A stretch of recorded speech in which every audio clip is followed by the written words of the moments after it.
पूछ लेना चाहे तो। मैं कहा अभी भी 20 नंबर ऊपर है मेरिट से, मैं तैयारी कर आराम से। नहीं भाई आप ऐसे कह रहे हो, पिछली बार पीछे हो गई थी। मैं तो पिछली बार के लोगों की संख्या इस बार से कम थी। पिछली बार लोगों को कोरोना ने बड़ा टाइम दिया था तो सब बेटे बेटे पढ़ ली।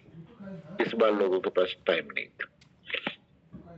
तीसरी कैलकुलेशन कि पिछली बार से इस बार का पेपर टफ था, तो कट ऑफ ज्यादा जाने की चांस थी, तो आराम से आप तैयारी कर।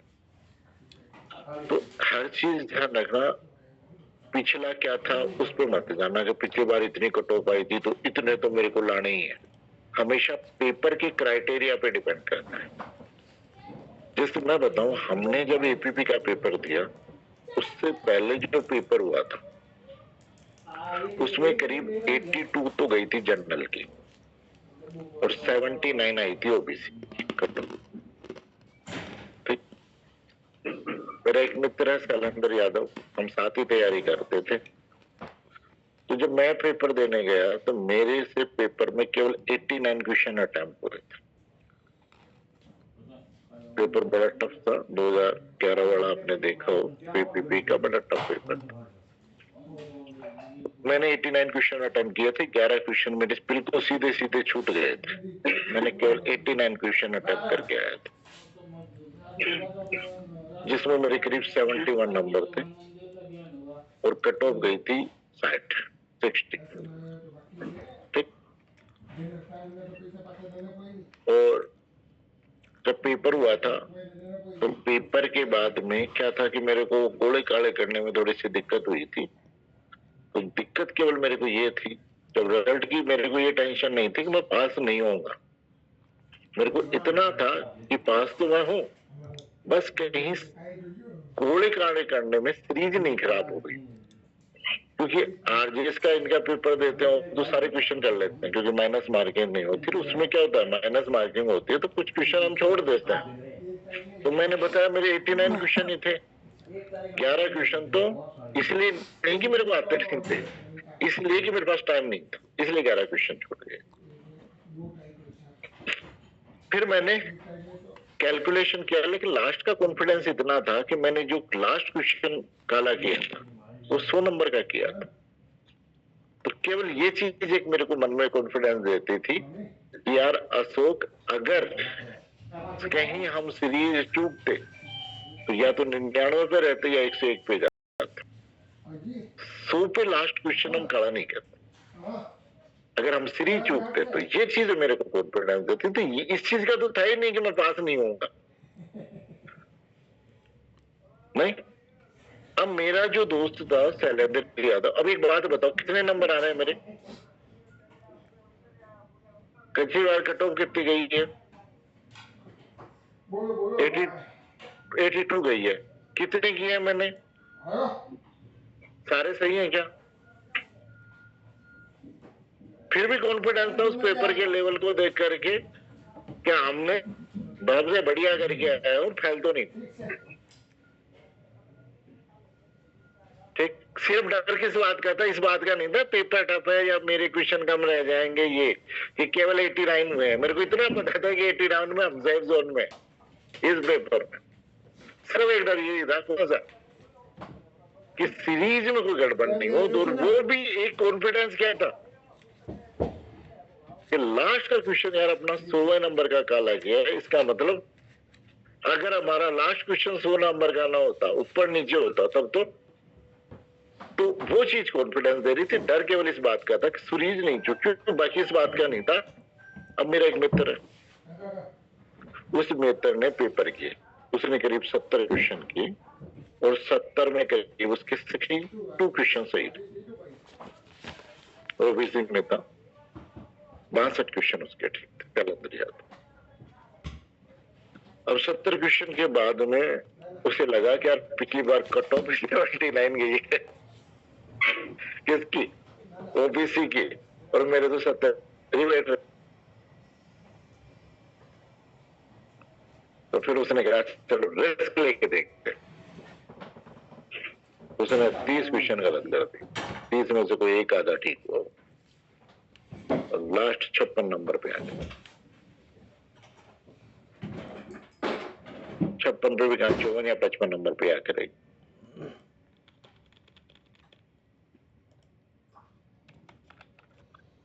अब आप देख लो,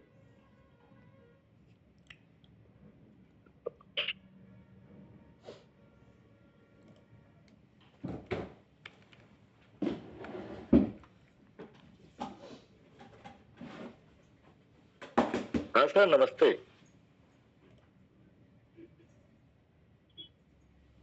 अच्छा अच्छा अच्छा, हाँ हाँ हाँ हाँ हाँ हाँ, मैं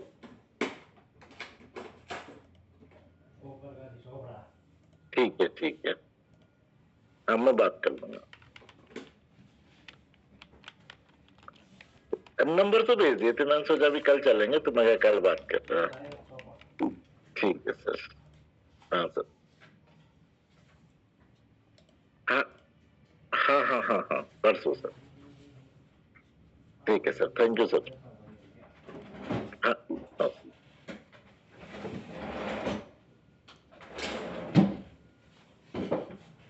हाँ हाँ, कहाँ पे हम 53-54 पे आ गए और नहीं, अब क्या वो मेहनत उसकी कम थी, किसकी वजह से फेल हुआ, किसकी वजह से? रणनीति खराब कर ली उसने। आप एक चीज मान के चलो, पूरे विश्वास से कह रहा हूँ कि 89 क्वेश्चन करने के बाद भी मैं इस बात से वो नहीं था कि मेरा नहीं होगा। वो 15 गुना नहीं पास हो रहे थे, 3 गुना ही पास हो रहे थे, क्योंकि सीधा इंटरव्यू होता था। लेकिन फिर भी इतना कॉन्फिडेंस था कि अपन फेल तो नहीं हो। सिर्फ डर किस बात का था कि सीरीज में चूक नहीं। तो ध्यान रखना कि पेपर आप दे रहे हो तो पेपर में सबसे बड़ी रणनीति है, ऐसी गलती मत कर। आप ये बात मान के चलना कि अगर आपको क्वेश्चन नहीं आ रहे हैं, ज्यादा क्वेश्चन नहीं आ रहे हैं, तो एक बार मैं आरजेएस का पेपर देने का, उस वक्त 40 एक्ट आया करते थे आरजेएस। तो मैं शुरू से खोला तो वो माइनर से पूछना शुरू कर दिया, 2-4-5 क्वेश्चन पढ़े, वो कहा ये भी नहीं आते। तो मैं यार पीछे से शुरू करते नहीं, तो पीछे से शुरू किए, तो पीछे इंग्लिश का पेपर मगर नहीं, मगर क्या कह रहे नहीं, मगर यार ये तो गड़बड़ हो गई ना, तो आगे से शुरुआत हो रही ना, पीछे से सही शुरुआत हो रही। फिर मैंने कहा कोई नहीं, अब यहाँ ऐसी स्थिति में आपका पैसा ही मायने रखता है। फिर जो शुरू में 2-4 क्वेश्चन नहीं आ रहे थे, उनको जो मन किया वो किया, और फिर उसके बाद आगे बढ़े। ठीक लास्ट दिया, उसमें करीब 86 नंबर आए थे। लेकिन बात है कॉन्फिडेंस की रणनीति।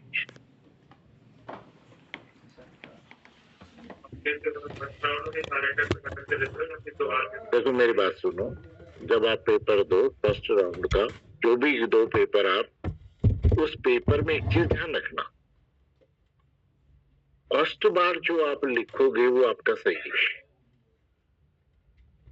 ऑब्जेक्टिव पेपर की एक खासियत कि प्रथम दृष्टया आपने जिसको सही मान लिया वो सही, बाद में दिमाग लगा करके हम नियम के और नियम और नियम के और नियम ढूंढ के उसको गलत कर देते हैं। तो ध्यान रखना, जो भी पेपर करो ये 10 राउंड का कोई नहीं है, पहले राउंड। अब जैसे मान लो आपने पहला राउंड शुरू किया कि पहला आपने कर दिया, लेकिन करना क्या है, पूरा पढ़ करके उसका उत्तर दे, अधूरे में नहीं कि अपने को सीरीज में पता है, अपन ने सीरीज में से देख रखा था, टेस्ट सीरीज में देख रखा है। अब अंतर क्या फर्क पड़ा कि कारावास कितने प्रकार का होता है, तो वो देखते ही ऑप्शन तो किसके थे, दंडों वाले थे, और ऊपर क्या टिका दिया उसने, किसी ने पढ़ा ही नहीं, सब दंड टिकाए, राइट। तो सबसे पहले क्वेश्चन को पढ़ो चार ऑप्शनों को पढ़ो, उसके बाद आपका उत्तर अपने आप ही आ जाएगा। जो प्राइम बेसिक आ गया वो आपका फाइनल उत्तर है। दूसरा आपको आता है, आपने कर लिया। अब तीसरा आता है। तीसरा आपने पढ़ा, लेकिन आपको लगा कि थोड़ा सा टाइम कंज्यूमिंग है या नहीं आता, या जहां पे भी डाउट आ गया वहां गोला करो, आगे बढ़ जाओ। फिर आपने चौथा कर लिया, पांचवा कर लिया, छठा कर लिया, 10 में डाउट आ गया, गोला करो, आगे बढ़ो। 11, 12 जो भी आपका है 100 तक आ गए। आपके 11वें में डाउट हुआ, 25वें में डाउट हुआ, 36वें में डाउट हुआ, 38वें में डाउट हुआ, 40वें में डाउट हुआ, उन सबको गोला कर। अब पहले राउंड में जो हो गए वो हो गए, उनको छेड़ना मत। यानी जो आपने कर दिया वो आपका बेस्ट आंसर है। अगर अब आप चाहोगे तो फेल होने की गारंटी ले रहे हो अपने, फिर उन पे दिमाग मत लगा। उसके बाद हो सकता है कि आप दूसरे राउंड में जाकर 1-2 को सही कर लो, लेकिन 10-20 को गलत करोगे, ये गारंटी है। अब क्या करना है, दूसरा राउंड केवल ये देखना है मैं इसको कर पा रहा हूं, ठीक है, दिमाग लगा लिया। तब तक आदमी का दिमाग और ज्यादा रिलैक्स हो जाता है, क्योंकि करीब करीब पेपर अटेम्प्ट हो गया है ना, तो आदमी का कॉन्फिडेंस लेवल आ जाता है कि यार मेरे इतने क्वेश्चन हो गए सही, मेरे हिसाब से सही है ना। अब आपको लग रहा है कि मेरे को यार 30 नंबर वाला नहीं आ रहा है, कैंसिल करो, फिर मत करो। फिर आ जाओ 10वें नंबर पे, कि 10वें में आपको लग रहा है यार डाउट है मेरे को थोड़ा सा, लेकिन आपको ये पता है कि यार मेरे पास 2 ऑप्शनों में से ये 2 तो नहीं, इन 2 में है, वहां आप चाहो तो रिस्क ले सकते। 50-50 में आप क्या कर सकते हो, रिस्क ले सकते। जो भी नियर बाय है वहां उसका उत्तर देते। 25वें में, 44वें में, 38वें में कई बार जब आप रिलैक्स होकर के पढ़ोगे तो उत्तर आ जाता है, नहीं आए तो छोड़ देना, जबरदस्ती मत करना, नहीं तो फिर माइनस में जाओ। तो पेपर आपका मेहनत के साथ में किस चीज की, तो एक बात बताओ, मेरे और शैलेंद्र यादव की मेहनत साथ साथ की थी हम दोनों, माँ जेपी का वो एडवोकेट। क्यों, क्या वो पास नहीं हो रहा था, उसकी मेहनत के बोल। अगर वो 70 क्वेश्चन हुए थे, उन्हीं पे अगर वो स्टॉप करके आ जाता ना तो सिलेक्शन हो जाता। 70 के 72 कर लेता, 75 कर लेता, तो भी बैलेंस बना हुआ है। लेकिन 100 करके उसने क्या कर दिया, इस बात की गारंटी कर दी कि मैं फेल हूँ। मेहनत करके पासिंग मार्क्स ला करके आदमी फेल हो रहा है। और फिर जब आपका ये हो जाए तो उसके बाद में सबसे पहले आपकी 25-25 का सेट आता है, उन सबको जैसे 1 नंबर, 2 नंबर, 3 नंबर, 4 नंबर, जहां पर ABCD एक छोटा टिक मार दे, नहीं 25 क्वेश्चन तक है ना, तो 25 से वापस उसको उल्टे में कंफर्म करते हुए चलना। फिर अब आपको ये पता चल गया कि कौन से का उत्तर काला करना है हमें। कई बार काले गलत हो जाते हैं ना, वो समस्या खत्म हो जाएगी। शुरुआत में आपने देखा 25 की सीरीज होती है ना,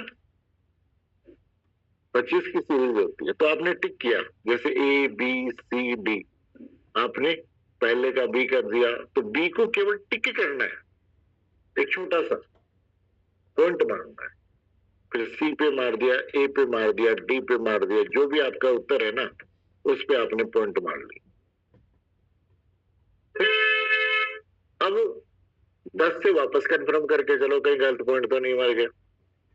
फिर 10 से वापस आप आ गए, तो जहां पर भी आपका गलत हुआ है वो भी आइडेंटिफाई हो जाएगा। तो और उल्टे लेते हुए, सिलटे लेते हुए आपने कंफर्म कर लिया, अब आप इनको काला कर लो।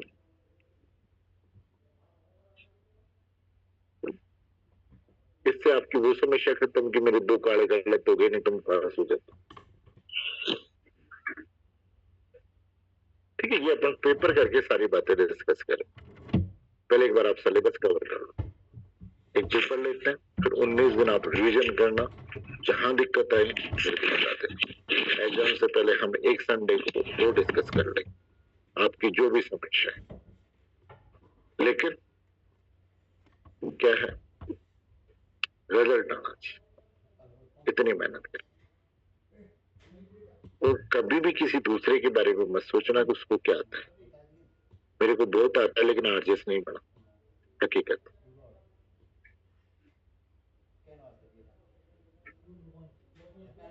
अरे बात समझ, ये सत्य है।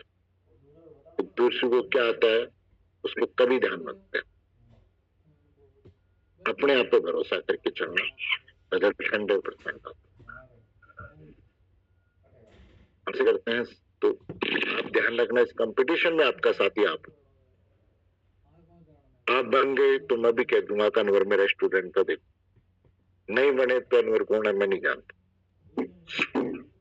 मैं तो बने हुए को भी नहीं दिखाता। लेकिन कोई बात नहीं, वो अलग बात है। लेकिन मैं तो बता रहा हूँ आपको, बन गए तो सब साथ खड़े हो जाएंगे, नहीं बने तो भैया माइक ऑफ कर लीजिए प्लीज।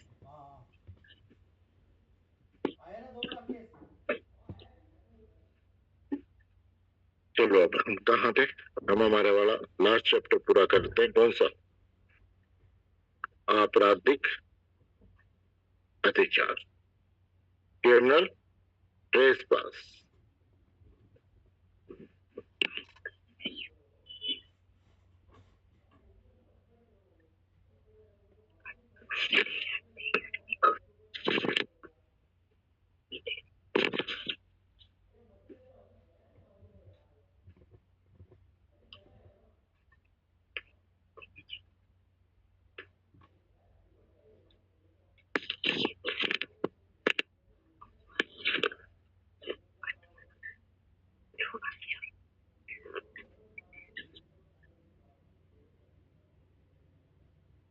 पूछो पूछो, पानी है क्या? रहना है तो बात थोड़ा गर्म चल जाएगा, मेरे को भी बोलना ही पड़ेगा। सर ये माइक ऑफ करा दीजिए।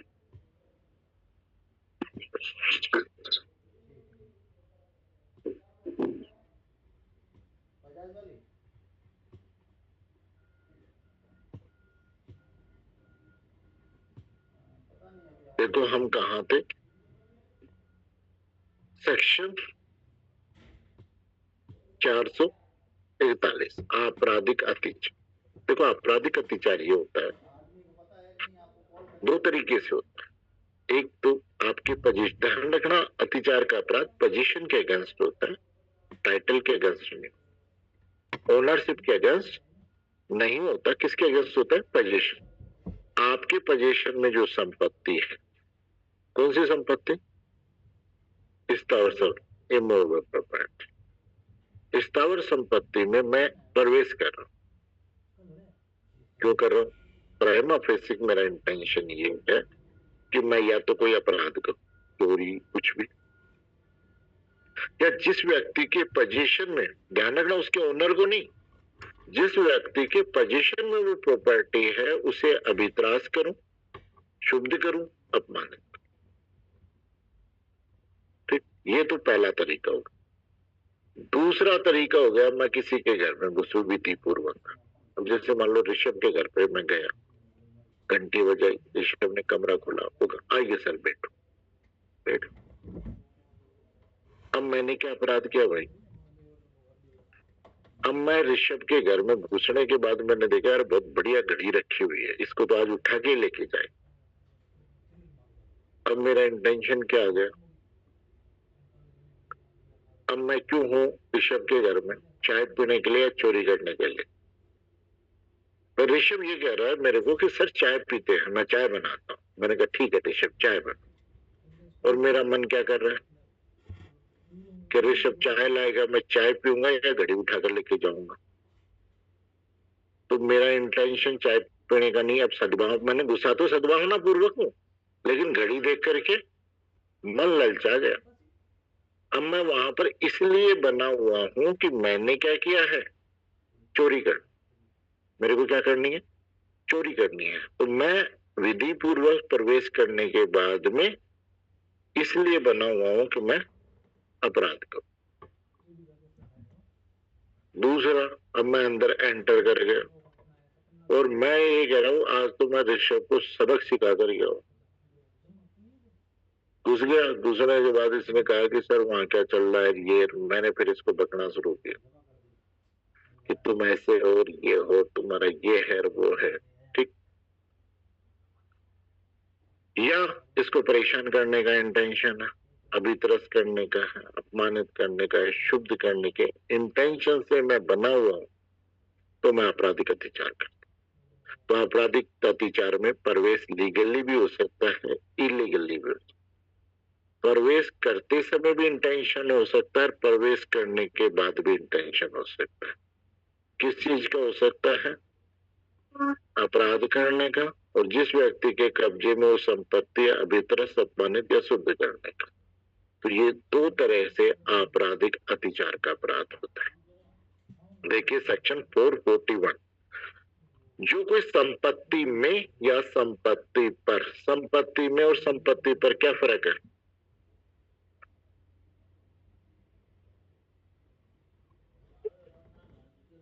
अगर मैंने आपको यहां बुलाया संपत्ति में हो या संपत्ति पर,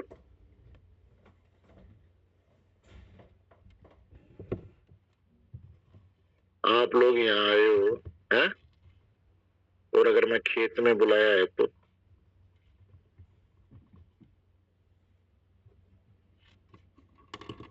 एक बात बताओ, इन और अंडर, ऑन का अर्थ समझ में नहीं आता कि जैसे कुर्सी है और कुर्सी के हैंडल नहीं लगे हुए हैं, आप उसको बैठे हुए तो अपन कहेंगे ऑन द चेयर, लेकिन अगर उसके हैंडल लगे हुए हैं तब हम क्या कहेंगे?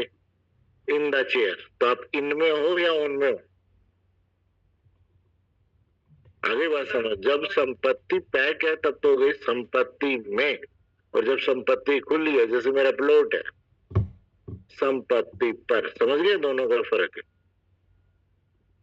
मैं इस आशय से प्रवेश करता है कि कोई अपराध करे किसी व्यक्ति को जिसके कब्जे में संपत्ति है, अभित्रस्त, अपमानित या शुद्ध करे, या संपत्ति में संपत्ति पर विधि प्रवेश करके वहां विधि विरुद्ध रूप से इस आशय से बना रहता है कि तद द्वारा किसी व्यक्ति को अभित्रस्त, अपमानित, शुद्ध करे, या आशय बना रहता है कि अपराध करे, तब हम कहते हैं कि उसने क्या किया है? आपराधिक अत्याचार ये कहा जाता है। Whoever enters into or upon, समझ गए? Property in the possession of another with the intent to commit an offense or intimidate, insult or annoy any person in the possession of such property, or having lawfully entered into or upon such property unlawfully remain there with intent thereby in immediate insult, any such person, or with intent to commit an offense, is said to commit criminal trespass.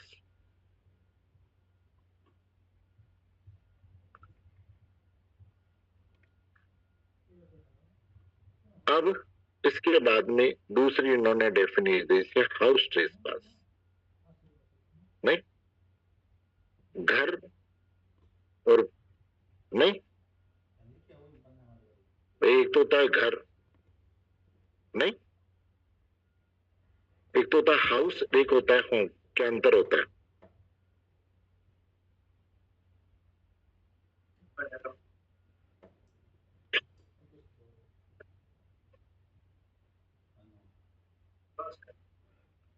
कहने का मतलब जो संपत्ति, जो मकान या property मानव निवास यानी निर्माण, तंबू और जलयान, तीन चीजें, ठीक है? निर्माण, तंबू और जलयान, ये तीन चीजें, ये आप दो पर्पज के लिए यूज कर रहे हैं। पहला, मानव निवास के लिए या संपत्ति की अभिरक्षा करो। उस जगह कोई व्यक्ति प्रवेश करता है, आपराधिक अत्याचार करते हैं, यानी इन चार ऑब्जेक्टों के लिए घुसता है, तो हम क्या कहेंगे? House trespass. जो कोई निर्माण, तंबू, जलयान, जो मानव निवास के रूप में उपयोग आता है, निर्माण में जो उपासना स्थल के रूप में, संपत्ति के अभिरक्षा के रूप में उपयोग आता है, प्रवेश करके, बना रह करके, है ना, दोनों चीजें हो गई। तो बना रह करके तो कौन सा, जिसने विधि पूर्वक प्रवेश किया। आपराधिक अत्याचार करता है वह गृह अत्याचार करता है, ये कहा जाता है। Whoever commits criminal trespass by entering into or remaining any building, tent or visual use a human dwelling, any building use a place for worship or as a place for custody of property is said to commit house trespass. देखो मेरा एक दोस्त है, वो यहाँ नाहरगढ़ थाने में SHO लगा हुआ था। उसने मेरे पास फोन आया, उसने कहा कि सर एक घटना ये हुई कि एक आदमी मेडिकल की दुकान पे गया और जा करके उससे कहा कि भाई ये मैं दवाई देता। मेडिकल वाला दवाई देने चला गया, अंदर लेने गया, तब तक उसने गले में हाथ डाल करके पैसे निकाल दिए। गले में हाथ डाल करके क्या कर दिए, पैसे निकाल दिए। हाँ बोला, मैं बढ़िया हूँ, आप बताओ। अभी मैं कोचिंग हूँ, दे दे घंटा मान ले, ठीक है जब फिर, है ना। हाँ, अरे बात समझ। तो उसने गले में हाथ डाला और पैसे ले गए। तो उसने मेरे से पूछा कि भाई सर कौन सी धारा लगाए। तो मैंने पूछा भाई दवाई कब लेने आया था, वो कब दिन में लेने आया था। तो उसने फिर मैंने कहा कि फिर उसने मैंने कहा कि दिन में आया था तो पहला अपराध तो उसने किया 454 का और दूसरा अपराध किया उसने 380 का। उसने कहा सर ऐसे कैसे हुआ, वो तो रोड पे ही खड़ा हुआ था। वो तो कहाँ खड़ा हुआ था, तो उसने कहा वो हाउस ब्रेकिंग किया, अंदर तो गया ही नहीं, वो तो रोड पे से ले ली। फिर मैंने उसको कहा कि 242 का एक्सप्लेनेशन पढ़, पूरा जाना जरूरी। जैसे मान लो आपने अपनी खिड़की में मोबाइल है, मैं रोड से जा रहा हूँ, मोबाइल दिख गया, खिड़की में हाथ डाला, मोबाइल चोरी करके ले गया, कौन सी धारा का अपराध, 300। अगर रात को ले जा रहा हूँ तो 457 और दिन को ले जा रहा हूँ तो 454 आईपीसी का अपराध। समझ गए। तो ये क्या कह रहा है कि पूरा जाना जरूरी, अगर कोई भाग जाकर के भी वापस आता है शरीर का तो भी टेस्ट पास कंप्लीट हो जाता है। करेक्ट। अपराध है।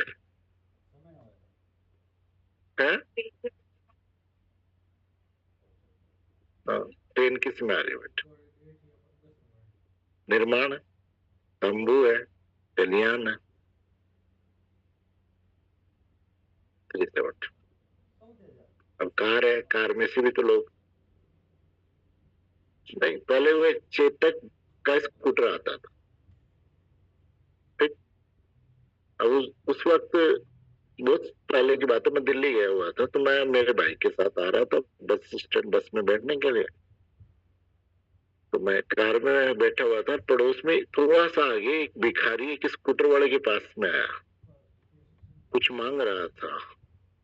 तो उसने जैसे ही देने लगा तो उसकी जेब में मोबाइल था, उसने मोबाइल निकाल के भाग गया।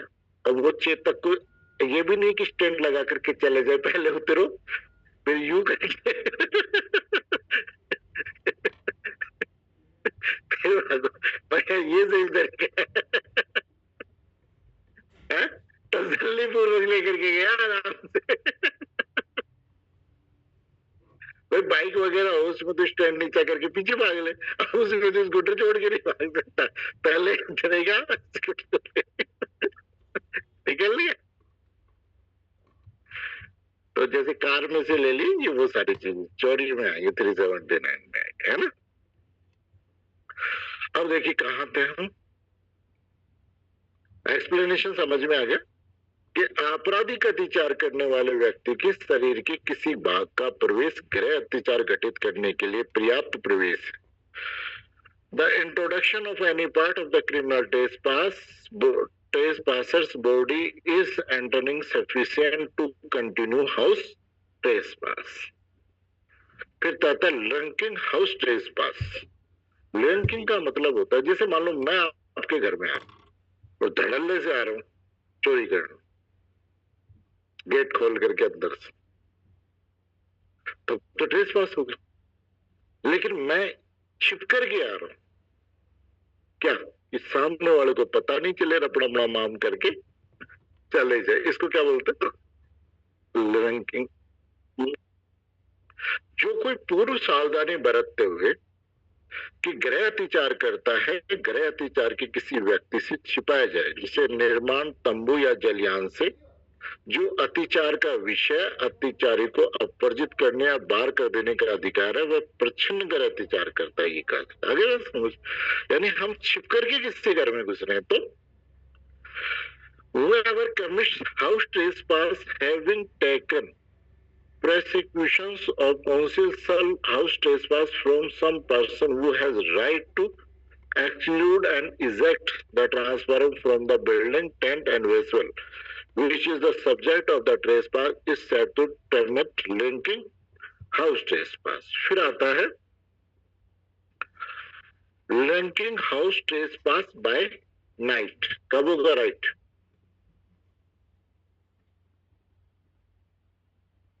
अब देखो, अब सूरज कितनी बजे उगता है?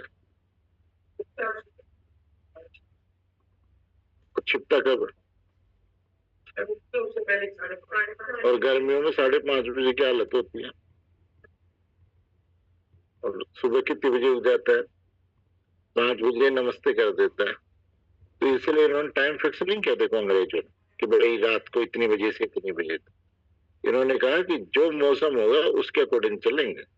जब सनसेट हो गया, सनराइज हुआ, उससे पहले अगर हो रहा है तो बाय नाइट होगा। Whoever commits linking house trespass after sunset before sunrise is said to commit linking house trespass by night। Clear है? फिर आता है 445। देखो आज सारे हाउस ट्रेसपास, ये क्या है? House trespass. अब आता है हाउस ब्रेकिंग। हाउस ट्रेसपास का मतलब है कि हम उस रास्ते से जाते आते हैं जो रास्ता सामने वाले ने बनाया। अगर मैं गेट से आ जा रहा हूं तो हाउस ट्रेसपास, लेकिन मैं गेट से ना जा करके उल्टे सीधे रास्ते से जा रहा हूं तो हाउस ब्रेकिंग। पहला कि मैंने खुद ने ही ऐसा कोई रास्ता बना लिया जो उसने सोचा ही नहीं था। कल परसों खबर आई कि एटीएम उसमें क्या बोलते हैं, बैंक के उसमें लॉकर्स रूम में घुसकर करोड़ों का माल ले गए। और क्या किया? छुट्टी थी संडे की, पीछे का वो काटा क्या दीवार, आराम से घुसे, काटा कटर से 2 घंटे रहे वो, और उसके बाद में लेकर चलो। तो वो बैंक वालों ने बनाया था कि वो रास्ता, हम हमारा रास्ता खुद बनाते। अमिताभ बच्चन वाला डायलॉग जहां शुरू होते लाइन, तो हम किसी के बनाए हुए रास्ते पे नहीं चलते, नहीं। यानी वो कहते ना लीक लीक कपूत चले, वो लीक हुआ नहीं, हमारा रास्ता खुद हम बनाएंगे। तो पहला ऐसा कोई रास्ता बनाता है जो उसने तो नहीं बनाया, उसके अलावा कोई रास्ता बना करके प्रवेश करता। देखिए फर्स्ट 445, जो कोई गृह अतिचार करता है, गृह भेदन करता है, ये कहा जाता है उस गृह उसके किसी भाग में अस्पष्ट 6 वर्णित तरीकों में से किसी से प्रवेश करता है। वह गृह उसके भाग में अपराध के प्रयोजन से होते हुए वहां अपराध कर चुकने पर उस गृह से या उसके किसी भाग से 6 तरीकों में से किसी तरीके से बाहर निकलता है। पहला, ऐसे रास्ते से प्रवेश करता है, बाहर निकलता है जो स्वयं उसने या गृह अतिचार करने के लिए दुष्प्रेरक ने गृह अतिचार करने के लिए क्या किया है, बनाया। वो उसी ने बनाया है क्या? मकान मालिक ने बनाया है क्या कि भाई आप पीछे की दीवार से तोड़ करके इधर से आना? तो पहला, a person is said to commit house breaking, who commits house trespass, if he effect is enters into the house any part of in any of 6 ways herein after described, or if being in the house of any part of its for the purpose offense, or having committed the one, an offense therein, he quits the house or any part of any house by such by 6 ways. That is, if he enters and quits through a passage made by him or by any abettor of trespass in order to committing of the house trespass. स्पष्ट हो गया? फिर देखिए second, वैसी रास्ते से या अपराध के दुष्व्यवस्था द्वारा मानव निर्माण के लिए आश्रित नहीं है, ऐसे रास्ते से जिसके लिए वह दीवार निर्माण पर सीढ़ी द्वारा या चढ़कर पहुंचता प्रवेश करता या बाहर निकलता। देखो फर्स्ट में उसने रास्ता बनाया, रास्ते रास्ते के, दूसरा वो जगह प्रवेश कर रहा है जहां से नहीं सकते, जैसे खिड़की उतारी दीवार के ऊपर सीढ़ियां लगा करके, तो इस तरीके से अगर पर वहां तो देखो रास्ता बना करके प्रवेश कर रहा है, जैसे सुरंग बना ली, दीवार तोड़ करके घुस रहा है, ये क्या है? रास्ता बना करके। और सेकंड वाले क्लोज में हाँ ऐसे स्थान से प्रवेश कर रहा है जहां प्रवेश करने के लिए हमने कभी सोचा नहीं। आपने कभी सोचा है कि मेरे घर की खिड़की को गाड़ करके फिर खिड़की के अंदर से प्रवेश करूंगा? है कि मैं घर जाऊंगा तो सीढ़ियां छत पे लगा करके फिर चढ़ करके उतर करके जाऊंगा, है ना? तो जहां आपका हास्य जिस तरीके से प्रवेश करने का नहीं, रास्ता नहीं है। देखो पहले वाले में तो रास्ता है, दूसरे वाले में उस जगह से प्रवेश करा है जहां आप सोच नहीं सकते कैसे भी प्रवेश होता। If enters or quits through any passage not intend to any person other than himself or an abettor of the office of human entrance, or through any passage which is he often assessed by scaling or tumbling over an wall or belt.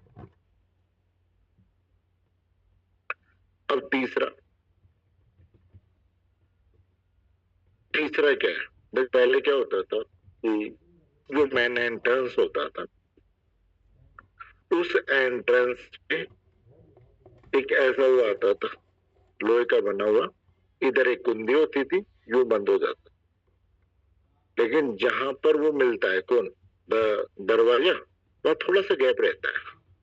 अब वहां पे आपने वो डाली कुछ भी छड़ी वगैरह, वो ऊपर किया, वो यूं आ जाता था, आप अंदर एंटर कर दो। तो आपने गेट को उनसे नहीं खुलवाया घंटे बजा करके, आपने अपनी कला से खोला है, और इस कला से खोल करके आप घुस रहे हो, यानी आप अपनी कला का प्रदर्शन। पहला तो देखो रास्ता बना करके, दूसरा दीवार पर चढ़ के खिड़की के अंदर से, या आगे बात समझ में, सीढ़ियां लगा करके इस प्रकार से आप एंटर कर रहे हो। तीसरा तरीका ये है कि आप जा तो गेट से रहे हो, बनना तो आपने गेट बनाया, ना खिड़कियां चढ़ी, लेकिन जो दरवाजा आपको सामने अंदर से बंद है ना, उसको आपने उनको बुला करके नहीं खुलवाया, आप अपनी कला से खोल करके उसमें प्रवेश कर रहे है ना। तो तीसरा कलाकार के लिए। थर्ड, यदि वह रास्ता प्रवेश करता है बाहर निकलता है, जिसको उसने गृह अतिचार के किसी दुष्प्रेरक ने या गृह के साधन द्वारा खोला है, जिसके द्वारा रास्ते का खोला जाना उस गृह के अधीन आश्रित नहीं था। If enters or quits through any passage which he or any abettor of the house trespass has opened, in order to committing of the house trespass by any means by which the passage was not intended by the occupiers of the house to be opened. फिर चौथा देखिए, यदि गृह अतिचार करने के लिए और गृह अतिचार करने के पश्चात उस गृह से निकल जाने के लिए वह किसी ताले को खोलकर प्रवेश करता है या बाहर निकलता है।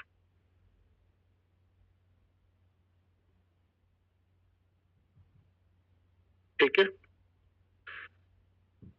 बाय किससे? जैसे कई बार किसी के घर की चाबी खो गई और आप उसकी ताले को खोल करके और फिर एंटर कर रहे, या नई ताली बना लो, नहीं? If enters and quit, open the any lock order to committing of the house trespass in order to quit of the house after a house trespass। पांचवा तरीका क्या है? किसी को धमकी देकर के घुसना, हाउस ट्रेसपास।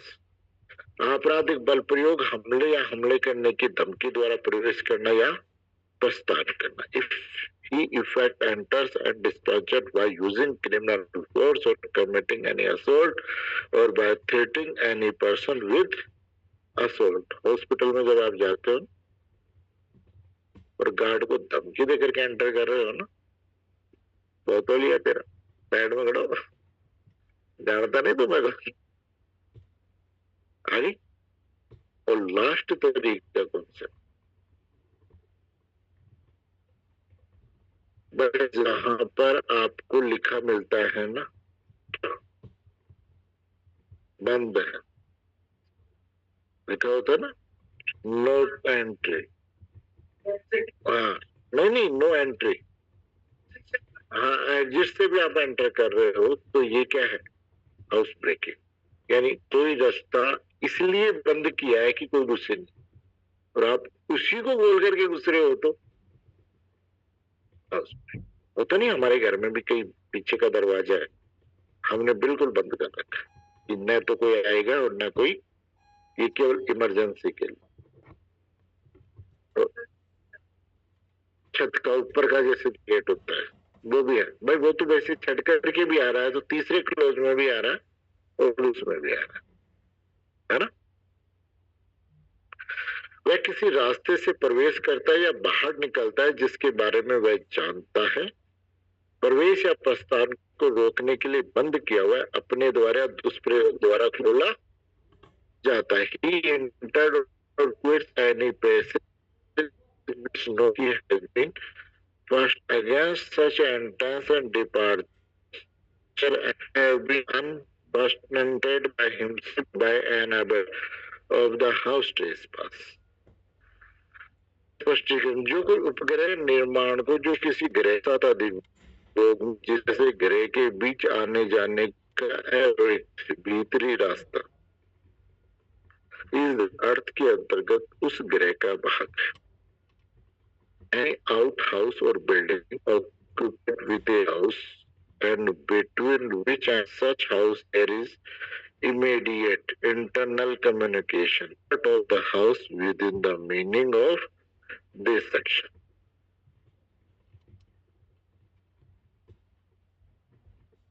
फिर देखिए illustration,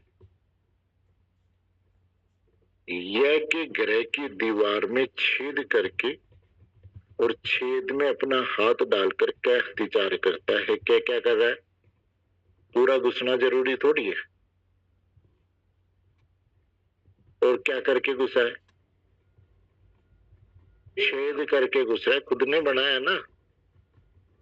A commits house trespass by making a hole through the wall of Z's house and putting and through the aperture, this is house breaking। क्योंकि वो छेद किसने बनाया? क्या तल्लों के बीच बारी से रैंकर एक पोत में प्रवेश करके गृह अत्याचार करता है, ये क्या है?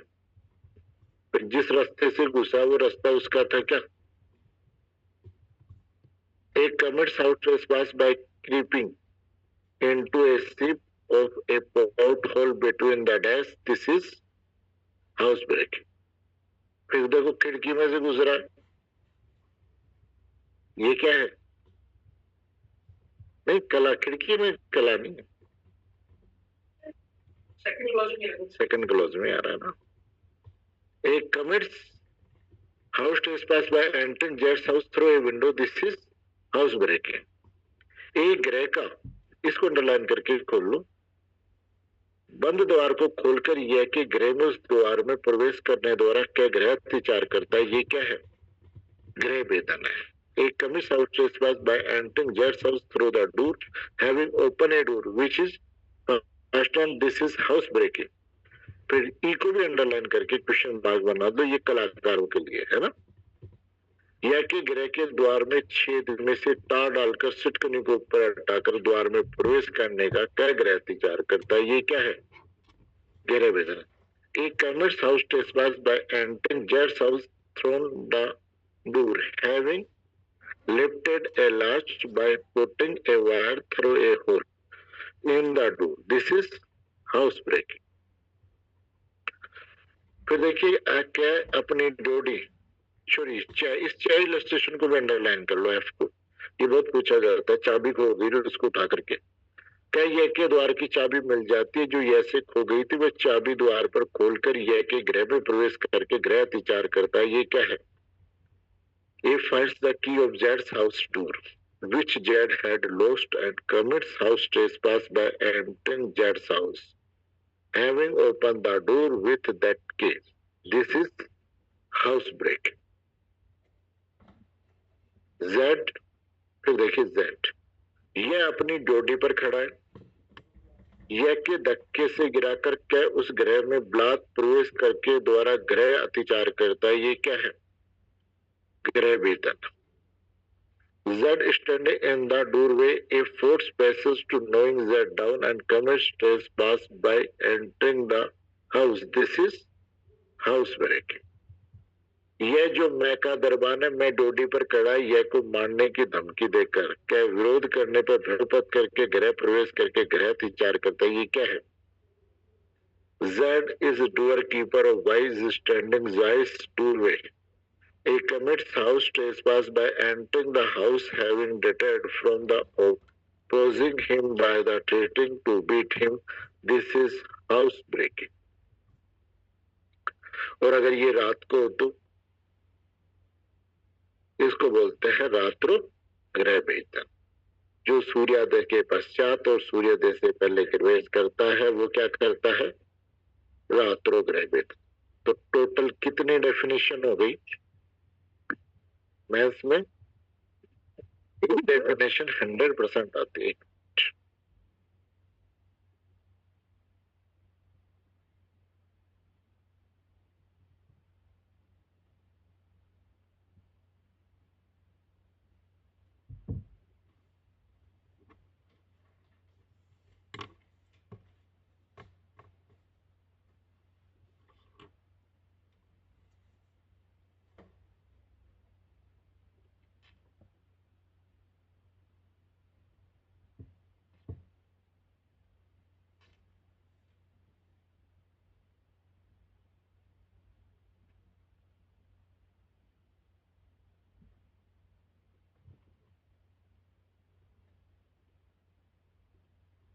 तो देखो पहली डेफिनेशन अपनी किसकी थी? क्रिमिनल ट्रेसपास के दो कंटेंट्स. किसी के घर में इस इंटेंशन से घुस रहा है कि या तो अपराध करे या जिस व्यक्ति के कब्जे में वो संपत्ति अपमानित अभित्रस या शुद्ध करे, या लूज उसके इसलिए बना हुआ होता है कि उस व्यक्ति के जिसके कब्जे में संपत्ति है क्या करे या कोई अपराध करे. क्लियर है पहली डेफिनेशन. दूसरी हाउस ब्रेकिंग. हाउस ट्रेसपास क्या है?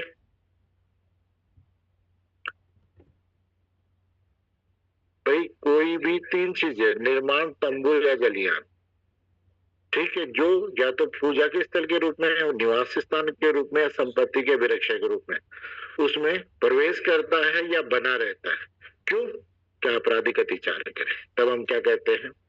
House breaking. दूसरी डेफिनेशन हाउस ब्रेकिंग. तीसरी ब्रेकिंग लर्किंग. तो उसमें क्या, जिस आदमी से छिप करके घुस रहा है और रात को घुस रहा है तो क्या डेफिनेशन होगी? फिर आता है हाउस ब्रेकिंग 6 तरीके से होता है. या तो घुसता है या निकलता है. पहला तो वो रास्ता खुद बनाता है. दूसरा ऐसे रास्ते से घुसता निकलता है जैसे दीवार से चढ़ गया, खिड़कियों से खोल करके निकल गया. तीसरा कला से. चौथा ताला तोड़ करके नहीं, ताला, चाबी से ताला खोल के। पांचवा, डरा करके धमकियों से। और छठा,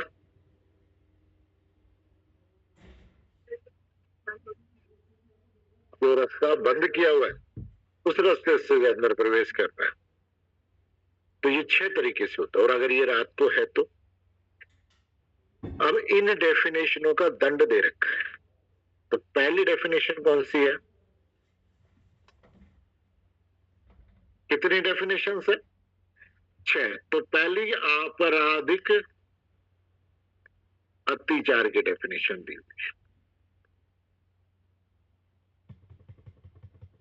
पहली डेफिनेशन क्या है? और आपराधिक अत्याचार के लिए दंड कहां दे रखा है?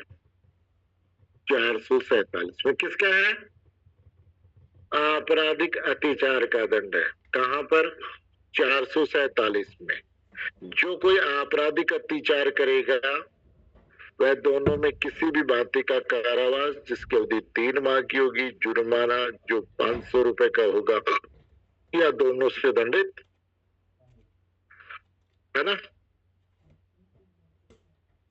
Whoever commits criminal trespass shall be punished with the imprisonment of either description for a term which may extend to 3 months, or with fine, or with may extend to 500 rupees, or with both।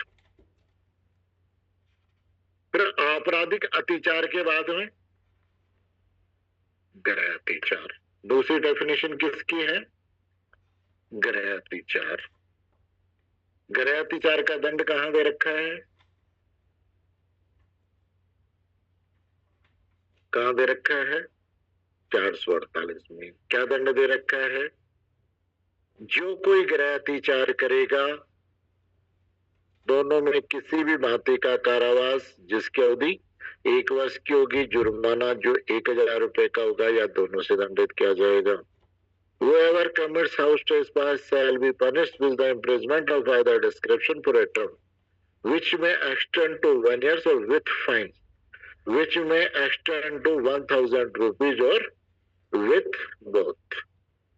अब 48 में थोड़ी सी गिरवेटी ला रहे हैं। सिर्फ गृह अत्याचार का ही दंड है, थोड़ी सी गिरवेटी डाल रहे हैं कि आप क्यों घुस रहे हो किसी के घर में। मृत्यु से दंडनीय अपराध करने के लिए अगर आप किसी के घर में घुस रहे हो तो 400। जो कोई मृत्यु से दंडनीय अपराध करने के लिए गृह अत्याचार करेगा वह आजीवन कारावास से, कठिन कारावास से जिसकी अवधि 10 वर्ष से अधिक नहीं होगी दंडित किया जाएगा, और जुर्माने से भी। कौन से अपराध के लिए घुस रहा है?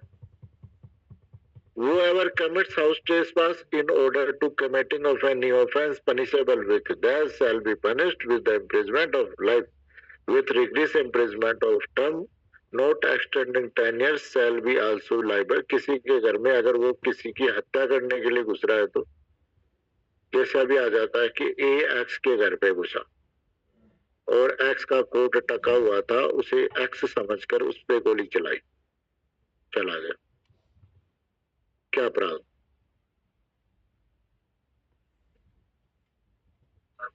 भाई अटेम्प्ट तो वो हो गया ना भाई, कोर्ट पे असंभव प्रयास हो गया, वही अटेम्प्ट तो हुआ नहीं। दूसरा अपराध कौन सा हुआ?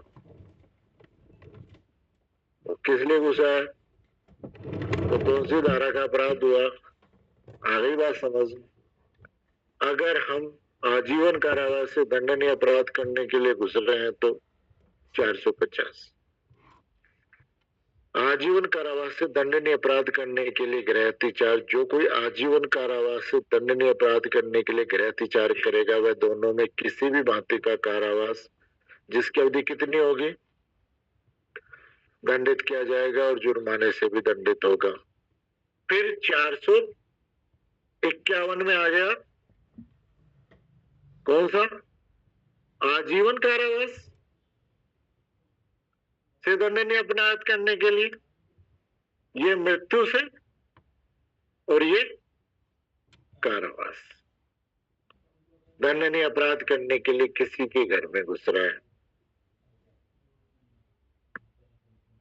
देखिए, जो कोई किसी कारावास से दंडनीय अपराध करने के लिए गृह अत्याचार करेगा वह दोनों में किसी भी भांति का कारावास जो 2 वर्ष तक का होगा दंडित किया जाएगा और जुर्माने से भी दंडित होगा।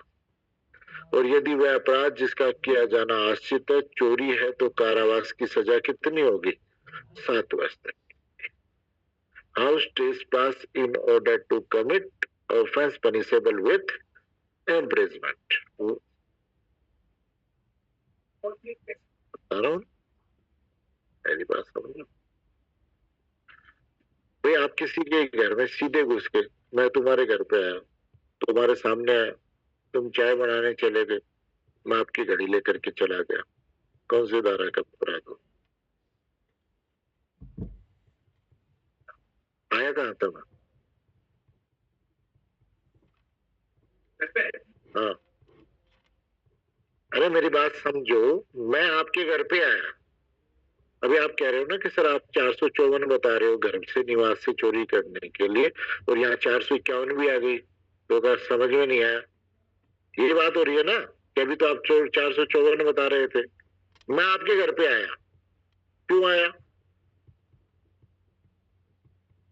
चाय पीने आया, मैं प्रवेश किया, कोई तरीका था मेरा कोई, आपसे छिप करके आया, रैंकिंग हाउस पास तो नहीं हुआ। अब मैं आप अंदर चाय बनाने गए, मैंने आपकी घड़ी चुराई और लेकर के चला गया, तो मैंने पहला अपराध तो कौन सा किया है ना? कहां से किया? 380। दूसरा अपराध 451, क्योंकि छुप के नहीं आया, रोब से आया था, घड़ी लेकर के गया। कई बार होता ना हीरो चेतावनी देख करके आता है कि आऊंगा चोरी करके ले जाओ। और दूसरा, अब मैं आपके घर में घुसा, कैसे लिए? चोरी करने के लिए, तो सीधा घुसूंगा या छिप के घुसूंगा? और फिर मैं सामान उठा करके ले गया तो 454, अगर रात को तो दिन में ले गया तो 454 और रात को ले गया 470। आगे समझ, तीनों का अंतर वो भी बताएं, पहले ये तो देख लें।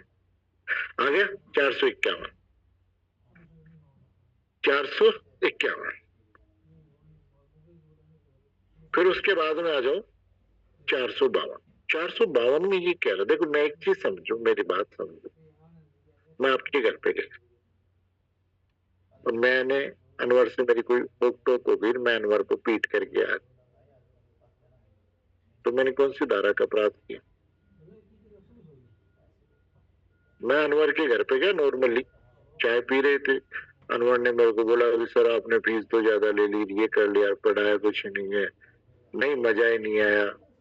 मैंने कहा यार इतना पढ़ा दिया, मैं तो बाकी जगह तो इतना कोई पढ़ाता ही नहीं है। नहीं, तो क्या सर उन्होंने नोट्स दे दिए। मैंने कहा नोट्स से क्या होता है, पढ़ना तो खुद को ही पढ़ता है। अब हमारी होक टोक हो गई, मैंने अनवर को पीट करके आ गया।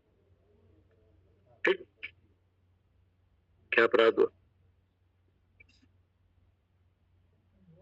तो मैं उसके घर में हूँ, बना हुआ हूँ, क्यों? अपराध नहीं किया, पीटा नहीं मैंने उसको, इंटेंशन होना का मायने रखता है। वो वहां पर, अब जब मैं बना हुआ हूँ और पीट रहा हूँ इसको इसके घर में, तो पहला अपराध तो कौन सा हो गया? पहला था अपराध 323 का हो गया। दूसरा, वो मैं 1 मिनट क्लास के बाद कॉल करता हूँ तेरे को, है ना? है तो 451 का अपराध होगा दूसरा। कहा 451 में। और दूसरा, मैं घर से ही सोच के गया हूँ आज तो इसको सिया करके आऊंगा। अब जैसे मैं आपको बता, एक महिला मेरी तरह मोबाइल का वो लगा करके स्पीकर और किसी के घर में घुसी। मेरे पास एक एसएचओ का फोन आया, उसने मेरे को बोला कि सर एक बात बताओ कि एक महिला ने स्पीकर का, महिला ने बड़े प्यार से कहा भाई बेट मैं चाय बनाती हूँ, चाय पीने। लेकिन दूसरी महिला उसको बार बार उकसा रही थी कि तुम लोग ऐसे हो और तुमने, तो गया बस चाय पीने आएगी, चाय पी क्यों परेशान, माथा खराब कर रही है। और वो कहा आदमियों की बातें आदमियों को करने दे। नहीं, दूर में क्या कर सकते, जमीन है जो भी है, जो भी विवाद है उनको निपटाने दे। फिर तू मेरे पास आई, मैं चाय पिला रही हूँ, फिर भी वो अग्रेसिव हो गई और अग्रेसिव होकर के उस महिला के साथ मारपीट करने लगे। अब महिला के साथ मारपीट होगी तो घर वाले छुड़वाएंगे कि नहीं छुड़वाएंगे? फिर मेरे घर में आके कोई मेरी बीवी को पीट रहा हो तो मैं छुड़वाने जाऊंगा कि नहीं जाऊंगा भाई? अब जब ये लड़ाई की सी आवाज आई तो उसके जो दो लड़के थे वो बाहर बैठे हुए थे, और जैसे ही लड़ाई का सा माहौल हुआ वो भी दोनों अंदर घर में घुसे और मारपीट शुरू हो गई। अब यहाँ पर उसने बोला कि सर 451 होगा 452 होगा।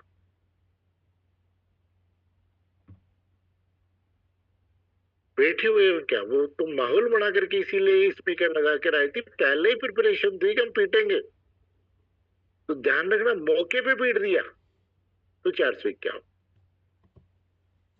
आगे बात समझ में, यानी मौके पर पीट दिया तो 451, और पहले से तैयार होकर के पीटने आ रहे हैं तो 452। दोनों का अंतर समझ में आ गया?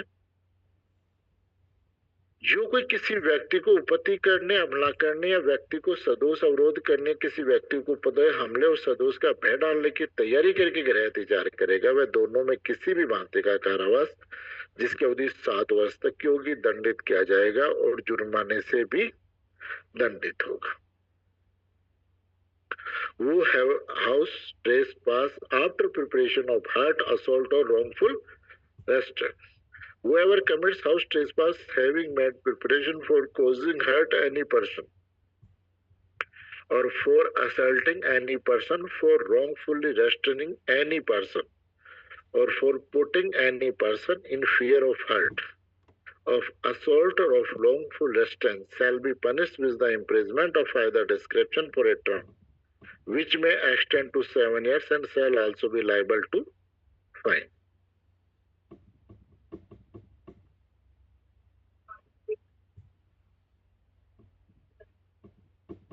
हाँ, वो इसमें आता, लेकिन बेटा वो मृत्यु की तैयारी के साथ जाता। पर्पज क्या होता है? लूट करने के लिए पहला इंटेंशन हत्या हो गई। अरे बात समझ।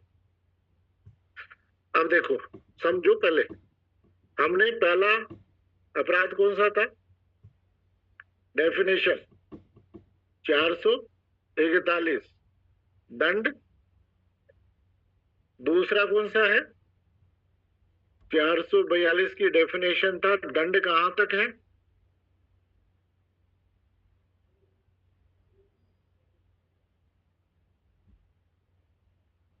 आगे बात समझ। उसके बाद नेक्स्ट डेफिनेशन क्या है? लैंकिंग हाउस प्रच्छन्न गृह अतिचार।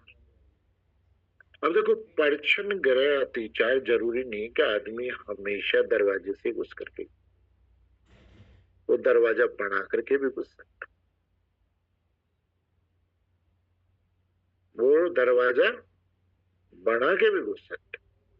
तो पहला तो हो गया प्रच्छन्न गृह अतिचार, और दूसरा प्रच्छन्न गृह वेधन। दोनों को सेम दंड से दंडित किया गया। डेफिनेशन दोनों की एक है। इसकी कहा है 443 में और इसकी 445 में, लेकिन दोनों के लिए दंड का प्रोविजन साथ साथ किया गया। अब एक बात बताओ, जो आदमी छिप करके किसी घर में जा रहा है वो मर्डर करने तो नहीं जाएगा? तो 449 वाला प्रावधान लागू हो गया।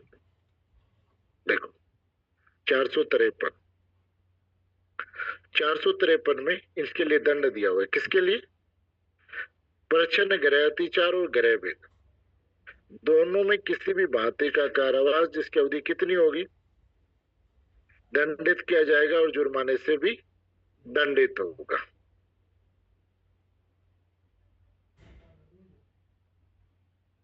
हाँ कमल जी, एक बार क्लास के बाद में बताता हूँ आपको, यार क्लास ले रहा हूँ।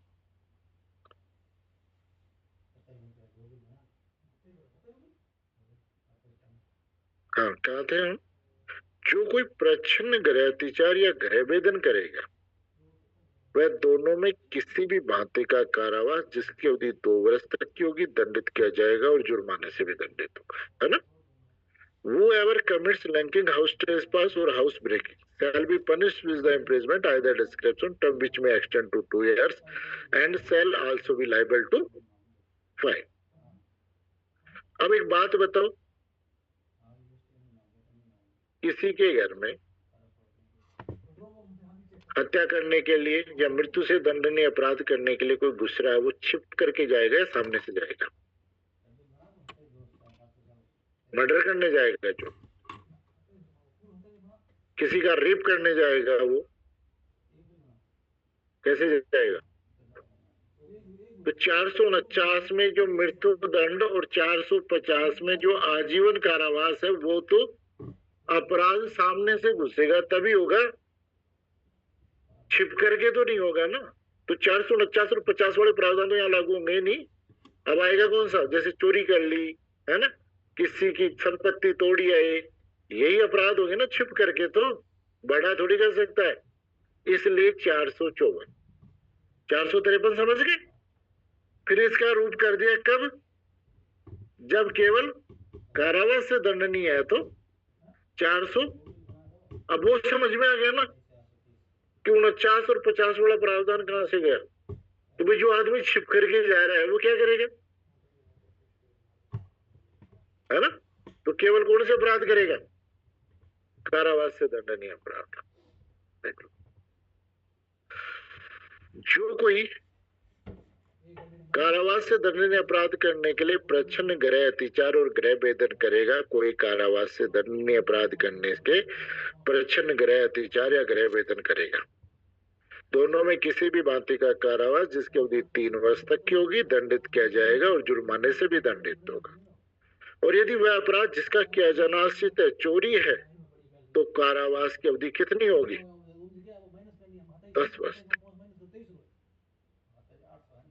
फिर देखिए 455 उपपत्ति, हमले और सदोष अवरोध की तैयारी के पश्चात, आगे बात समझ, प्रच्छन्न गृह अतिचार या गृह वेदन, यानी जो 51 और 52 वाले थे वो 54 और 55 में डाल दिए, बस इतना है। और शुरू के 49 और 50 वाले इसमें कवर हो नहीं सकते। हो सकते हैं क्या? जो छिप करके घुस रहा है वो ये काम थोड़ी कर पाएगा, वो तो जो मर्द होगा वही कर पाएगा। इसलिए वो 2 प्रोविजन यहाँ क्यों नहीं है वो समझ में आ गया ना। तो हमले की व सदोष अवरोध की तैयारी के पश्चात गृह, जो कोई व्यक्ति को उपपत्ति करने, व्यक्ति को हमला करने, किसी व्यक्ति को सदोष अवरोध करने की, किसी व्यक्ति को उपपत्ति, हमले या सदोष अवरोध के भय में डालने की तैयारी करके प्रच्छन्न गृह अतिचार या गृह वेदन करेगा, दोनों में किसी भी भांति का कारावास जिसकी अवधि 10 वर्ष तक की होगी दंडित किया जाएगा और जुर्माने से भी दंडित। समझिए? फिर आता है, अब ये देखो 3 दंड हो गए इसके, किसके? 443 और 445 के दंड कहाँ होंगे? 453 में, 54 में कारावास वाला और तैयारी के साथ 55 में। क्लियर है? फिर उसके बाद में नेक्स्ट आ गया, कौन सी डेफिनेशन थी आपकी? 444 में रात्रो गृह अतिचार और रात्रो गृह वेदन। रात्रो गृह अतिचार और गृह वेदन, दोनों डेफिनेशन ये 444 में और ये 446 में। दंड कहाँ है? 446 कि जो कोई रात्रो प्रच्छन्न गृह अतिचार गृह वेदन करेगा, दोनों में किसी भांति का कारावास जिसकी अवधि 3 वर्ष तक की होगी और जुर्माने से भी दंडित। Whoever commits linking house trespass by night, house breaking by night shall be punished with the imprisonment of either description for a term which may extend to 3 years and shall also be liable to fine. फिर देखिए 457 क्या है? हाँ, फिर 457 में कौन सा आ गया भाई? मर्द होगा तो वो तो थोड़ी रात को घुसेगा, छिप करके घुसेगा, तो वही दो आएंगे, है ना? दो। कारावास से दंडनीय कोई अपराध करने के लिए रात्रो प्रच्छन्न गृह अतिचार रात्रो गृह वेदन करेगा, वह दोनों में किसी बात का कारावास जिसकी अवधि कितनी होगी? 5 वर्ष तक की होगी, दंडित किया जाएगा और जुर्माने से दंडित होगा। यदि अपराध किया जाना आश्रित है तो चोरी है तो कारावास की अवधि कितनी होगी? 14 वर्ष। 58 समझ में आ गया? प्रिपरेशन के साथ,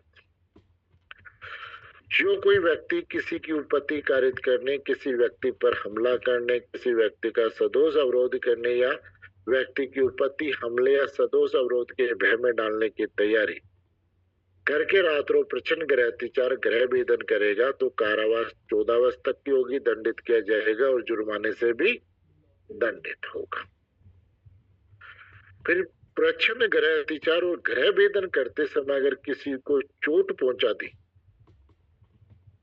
है ना, गौरपति कारित कर दी तो 449। जो कोई प्रचंड गृह अतिचार, मान लो घुस तो हम चुपचाप रहे हैं लेकिन अब कोई सामने आ ही गया,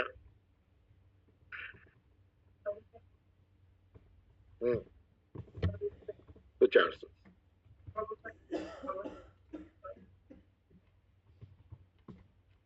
जो कोई प्रचंड गृह अतिचार बहते समय गौरपति कारित करेगा, किसी व्यक्ति की महत्व प्रतिकारित करने का प्रयत्न करेगा, वह आजीवन कारावास से या दोनों में किसी भी भांति का कारावास जिसकी अवधि कितनी होगी?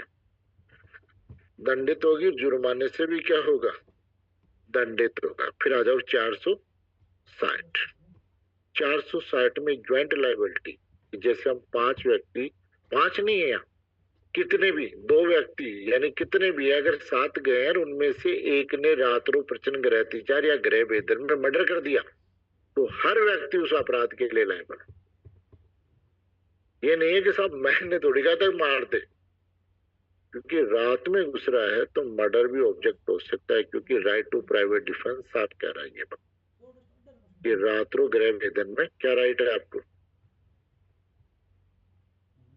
इसमें यदि रात्रों गृह वेदन और रात्रों गृह वेदन, गृह अतिचार और गृह वेदन, देखो केवल 360 कौन से मामलों में लागू हो रही है? रात्रों गृह वेदन। कोई व्यक्ति स्वेच्छा किसी व्यक्ति की मृत्यु गौरपति कारित करेगा, मृत्यु गौरपति कारित करने का प्रयत्न करेगा, रात्रों गृह वेदन, गृह अतिचार, गृह वेदन में संयुक्त हर व्यक्ति जीवन कारावास या दोनों में किसी भांति का कारावास जिसकी अवधि कितनी होगी? दंडित किया जाएगा और जुर्माने से भी क्या होगा? दंडित होगा। आगे बात समझ में? अब देखो दोबारा से समझ लो। पहला अपराध 447 गृह चोरी, आपराधिक अतिचार। दंड कहां पर? सॉरी 441 में डेफिनेशन हो गई, 447 में दंड होगा। क्लियर है? इसका केवल एक ही है और एक ही दंड है। फिर उसके बाद में दूसरा आ गया गृह अतिचार चोरी, गृह अतिचार। गृह अतिचार कहां दे रखी है? 400। अब इसके दंड कहां दे रखा है? 448 में, है ना? 448 में दंड है, 449 में मृत्युकाल से दंडनीय अपराध करने के लिए, 450 में आजीवन और 400 कारावास और 52 में तैयारी के साथ। ठीक। फिर नेक्स्ट डेफिनेशन कौन सी आ गई अपनी? 2 डेफिनेशंस है, गृह चोरी प्रच्छन्न, है ना, लिंकिंग, प्रच्छन्न, गृह अतिचार और गृह वेदन। डेफिनेशन कहाँ है इन दोनों की? 443 और 445 में ये डेफिनेशन हो गई। दंड इनमें पहला 400, देखो वहां तक आ गया तो 453 में दंड। अब ये दो अपराध तो छिप करके नहीं हो सकते, इसलिए बच गए कौन से, ये तो 454 तो 455। फिर ये रात्रों वाले आ गए, तो डेफिनेशन कहां दे रखी है, 444 और 46। दंड अब कहा आ जाएगा 53 के बाद, 55 के बाद में 56 में। अब ये दो भी नहीं हो सकते, तो बच गए कितने, और अगर चोट पहुंचा दी तो, और 460 में ज्वाइंट लाइबिलिटी। समझ में आ गया। अब याद होने में दिक्कत थोड़ी है कि इसकी कोडिंग, इसकी कोडिंग याद करने में दिक्कत आएगी अनवर, बस इतना सा याद कर, जितनी याद है ना, ये अब सर इनके ये अब भी आता याद है, होने चाहिए क्या, ट्राइबल वाई एक और बात वो बताओ, सब। मैं जब पोस्टिंग थी तब एक मेरी प्रॉब्लम आई, क्या प्रॉब्लम आई कि एक आदमी की थड़ी थी, किसकी, चाय, दूसरे दिन जब वो आया तो थड़ी गायब, थड़ी का ताला टूटा हुआ था, जो उसके बीड़ी के बंडल तंबाकू रखा था वो ले गया, और कोई बर्तन भांडे जो थे वो ले गया। कौन से दादा का पास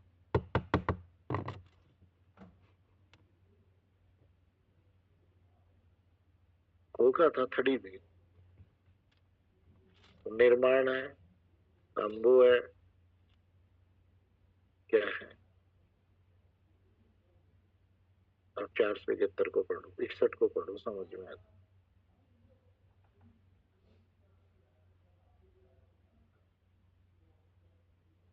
समझ लो, 72 था वो, जिसमें भाई साहब बैठ के चाय पिला रहे थे, नहीं।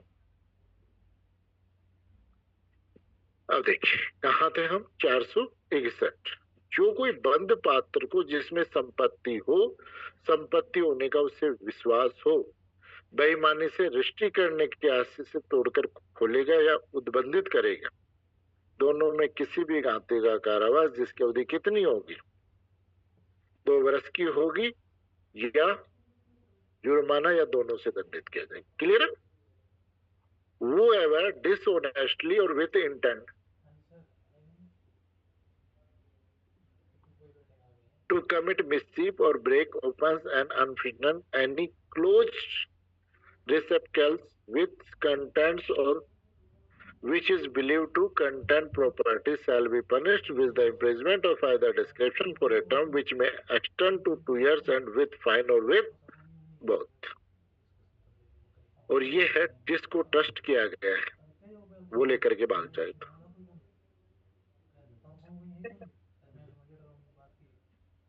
सर ये थड़ी वाला जो आपने आंसर बताया उसका क्या 361 ये तो खोला तक, और जो चोरी करके लगे 79। सर आपने जो कोई बंद पात्र जिसमें कोई संपत्ति हो, संपत्ति को विश्वास करने, अपने पास नष्ट करने के, खोलने का प्राधिकार न रखते, बेईमानी से या रजिस्ट्री करने के आशय से उस पात्र को तोड़ करके खोलेगा, बंधित करेगा, दोनों में किसी भी भांति का कारावास, अवधि कितनी होगी, या जुर्माना या दोनों से दंडित कीजिए। और एक समझने वाला टॉपिक था आपका कौन सा, जो आपके सिलेबस में नहीं है, मेंस के में तो है ना, बट देख जब जरूरत पड़ेगी तो, अभी तो हमारे को इतनी की जरूरत है। तो ये सर आई एम ऑडिबल।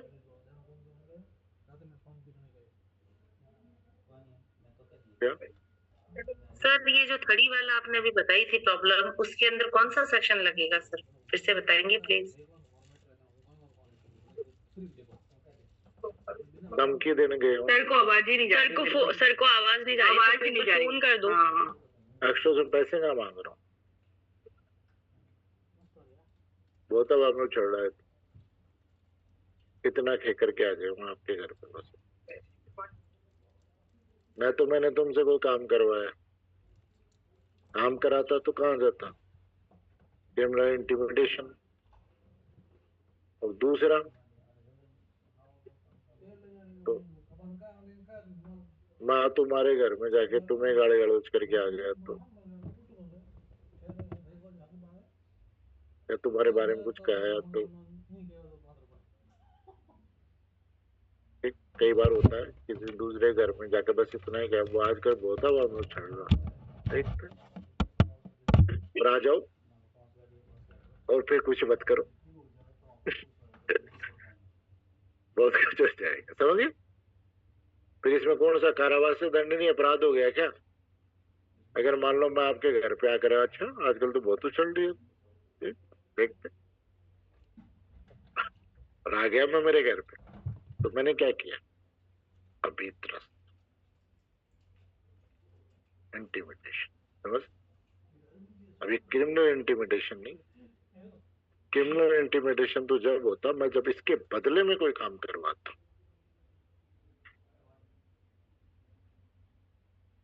हाँ सुमन जी। हाँ।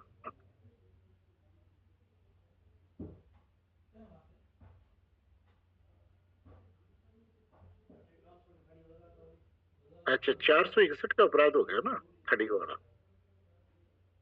है ना और उसमें से सामान ले गया 379 का 461 300 नहीं वो नहीं है ना गृह तो नहीं है होम थोड़ी है वो। कहाँ है? निर्माण है। निर्माण है क्या? कंस्ट्रक्शन है क्या?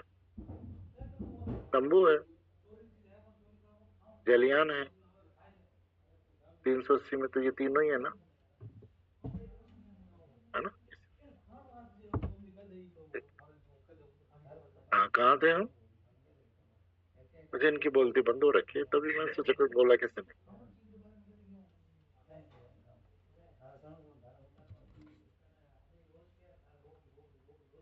है।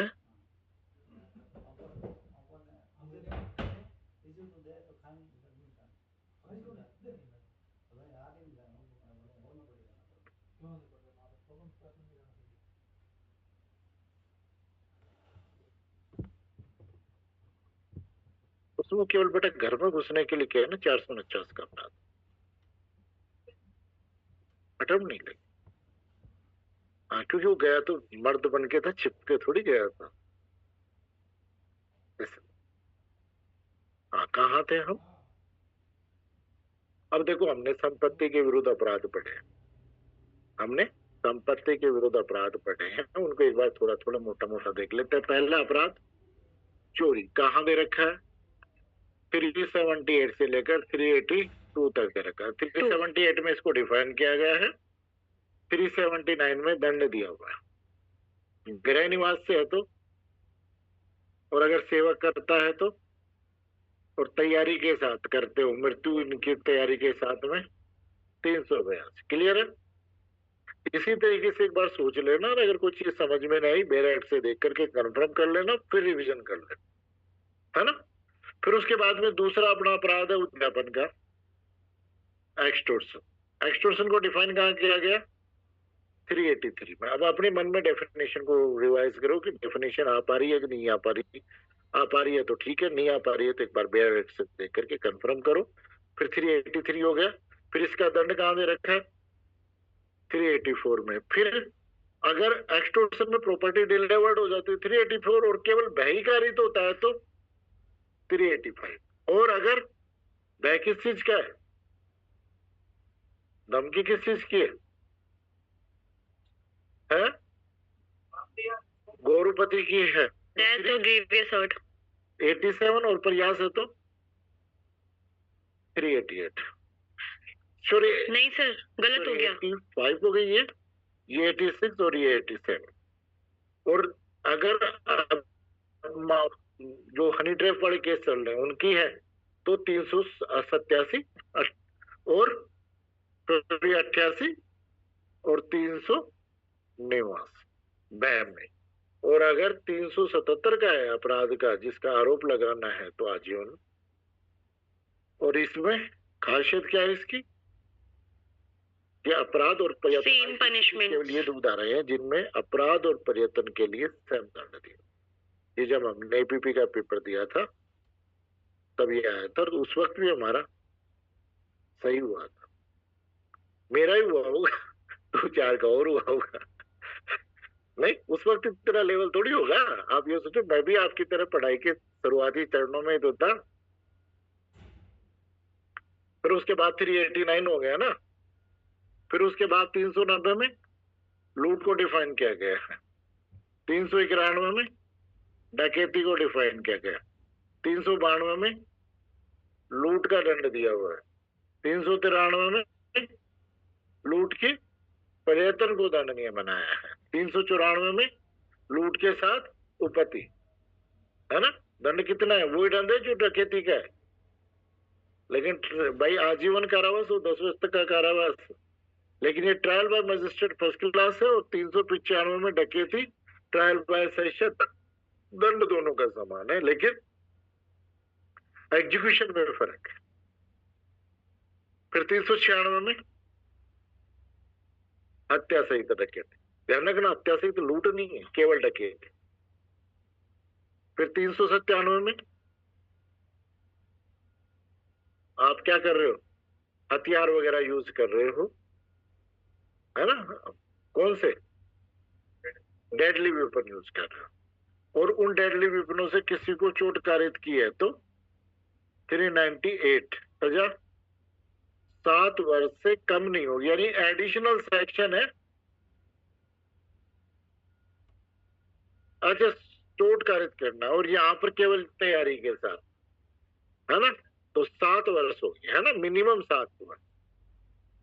फिर 399 में तैयारी, 400 में डाकुओं की टोली का, 401 में चोरों की टोली का, और 402 में इकट्ठा होना डकैती करने।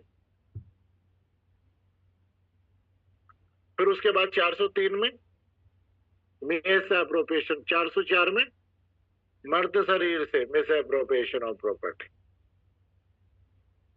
फिर 405 में न्यास भंग, ब्रीच ऑफ ट्रस्ट, आपराधिक न्यास भंग, दंड कोरियर वाला सेवक और नौकर कर रहा है तो, लिपिक और सेवक कर रहा है तो, और अगर एजेंट कर रहा है तो 400, बैंकर कर रहा है तो, अटॉर्नी कर रहा है तो, दलाल कर रहा है तो, लोक सेवक कर रहा है तो।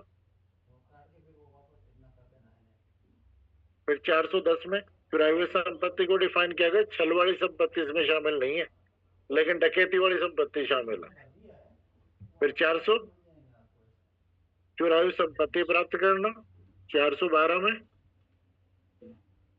डाकुओं वाली संपत्ति को, डकैती की या डाकुओं से संपत्ति, 412, 413 में बार बार, और 414 में छिपाना, असिस्ट करने वाले को दंडनीय बनाएगा। क्लियर। अब ध्यान रखना, इसी तरीके से याद होता है कि ये याद कर लिया। अब जैसे 410 है, एक बार दिमाग में घुमा करके देखो कि कुछ छूट तो नहीं रहा है। अगर आ रहा है तो ठीक है, पिक्चर बननी है ठीक है, नहीं बननी तो खोल करके पिक्चर बना लो, और नहीं बन रही है तो आगे बढ़ो। फिर 414 हो गया। फिर उसके बाद 415 में चीटिंग की डेफिनेशन दिया, 416 में प्रतिरूपक पर्सोनेशन, 417 में कितना है, 1 वर्ष का है, 418 में जिस व्यक्ति की ड्यूटी थी कि मेरा राइट संरक्षण करे वही मेरे से चीटिंग कर जाए तो 418। फिर पर्सोनेशन के लिए दंड और 420, दोनों में फर्क क्या है, केवल अगर चीटिंग है तो 417, चीटिंग के साथ में प्रॉपर्टी नहीं माननी है तो 420। फिर 421 में भाई प्रॉपर्टी किसी को ना मिले इसलिए छिपाना, 422 में जिसके पास है गांडनीसी को उसको कह देना मत ले आना यार, नहीं तो लिया जाएगा। 423 में किसी के नाम आप प्रॉपर्टी कर दो, और जो प्रॉपर्टी करवा रहा है आपकी सहायता कर रहा है वो 424 का अपराध का। क्लियर? फिर आ जाता है आपका 425 में रजिस्ट्री, 426 में पनिशमेंट दे रखा है रजिस्ट्री का, 427 में 50 से ज्यादा यानी 1 से 49 है तो 426 और 50 से ऊपर है तो 427। फिर 428 और 29 को दो पार्टों में बांटा है, एनिमल और कैटल। अगर एनिमल है, कैटल है तो कोई डिस्क्रिप्शन नहीं है, कोई भी मूल्य हो 429 का अपराध होगा। लेकिन अगर एनिमल है तो इनकी वैल्यूएशन में अंतर क्या है? अगर 1 रुपए से 9 रुपए का है तो 426, 10 रुपए से 49 रुपए है तो 428, और 50 रुपए से ज्यादा का है तो 429 का अपराध। और कैटल में इन्होंने कोई डिस्क्रिमिनेशन नहीं किया। फिर उसके बाद में आ जाओ अपन 430 में जो पानी की सप्लाई हो रही है उसको खराब करना, रोड वगैरह को तोड़ना 431, और नाली सीवरेज आदि को तोड़ना 432 का अपराध। ठीक। 433 में लाइट हाउस वगैरह को तोड़ना। 34 के लिए मैंने एग्जांपल दिया था, पब्लिक अथॉरिटी ने अगर कोई चिन्ह लगाया उस चिन्ह को तोड़ना, नाश करना 434 का अपराध। अग्नि से रजिस्ट्री 400, और केवल निर्माण, यहाँ तंबू और जलयान नहीं है, अगर उसमें आप क्या करा रहे हो, आग लगा रहे हो तो 436। अगर कोई तल्ला युक्त वो वाहन वगैरह है उसको करा रहे हो तो 437, और अगर अग्नि द्वारा कर रहे हो तो 38, और उसको ठिकाने लगा रहे हो चोरी करने के पर्पज से 439, और तैयारी के साथ में कर रहे हो, रजिस्ट्री करने से पहले प्रिपरेशन करके आए हो कि बोल के देखो सल्टा देंगे। ठीक, क्लियर है? 441 रजिस्ट्री की परिभाषा, 442, 443, 444, 445 और 446 डेफिनेशन यहाँ आ गई। अब 41 का दंड, 42 का दंड, 448 से लेकर के 452 तक, 43 और 45 का दंड, यानी 44 को इधर ला देते हो, है ना, इसको हटा देते हैं ना। इन दोनों का दंड कहाँ दे रखा है? 453 से 400, और इनका दंड 456 से लेकर के 458 तक, और 59 और 60। और पात्र वगैरह आ गया तोड़ना, और जिसको दे करके गए उसी ने तोड़ दिया तो बस। जैसे मान लो मेरा कलर प्रूफ है, आप कोई सामान दे करके चले गए पैकेट, और हमने उसको खोल दिया, क्या अपराध हुआ? बात समझो, है ना? क्लियर है? बस इतना सा संपत्ति के अपराध करना। कितनी देर लगी? नहीं, प्रॉब्लम्स आप ढूंढो। मैंने आपको कहा इकट्ठी कर लो, एक क्लास में मैं सारी करवा, मैं क्या करूँगा, आप अपनी अपनी प्रॉब्लम इकट्ठी करो, लाओगे तो। भाई एक बात बताओ, 10 का दिमाग ज्यादा काम करेगा कि एक आदमी का दिमाग ज्यादा काम करेगा? बिल्कुल 50 क्वेश्चन आपके हो गए, नहीं? 50 क्वेश्चन आप इकट्ठे करो, नहीं? फिर और उसका फायदा आपको क्या, मेरे को भी मिलेगा। मैं भी सोच सकता हूँ कि यार ये भी प्रॉब्लम बनती है, और मैं मेरा ही तो क्या, मैं अपने आप में परफेक्ट थोड़ी हूँ, मिल करके ही तो परफेक्ट बनते हैं। इसलिए आप अपनी प्रॉब्लम ढूंढ लो, कर लो। ठीक है, एक कौन सी बता रहे थे, किसकी? आप सारी प्रॉब्लम इकट्ठी कर लो, वो अपन पेपर कराऊंगा मैं आपका। कौन सा? 30 तारीख को। 30 तारीख को क्या बार है? मंडे संडे का 30 को ही होगा शायद, 29 को।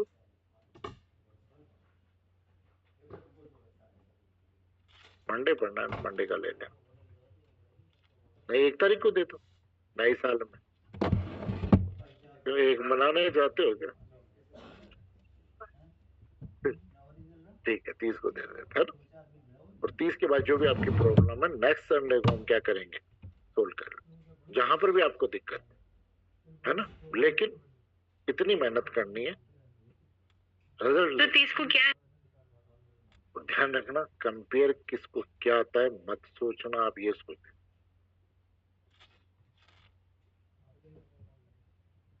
ठीक है, हाँ, नहीं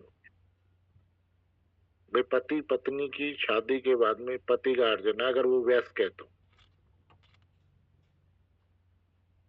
अगर पति वयस्क नहीं है तब तो गार्जियन नहीं बनेगा, और वयस्क है मान लो 18 साल का है तो फिर वो पत्नी,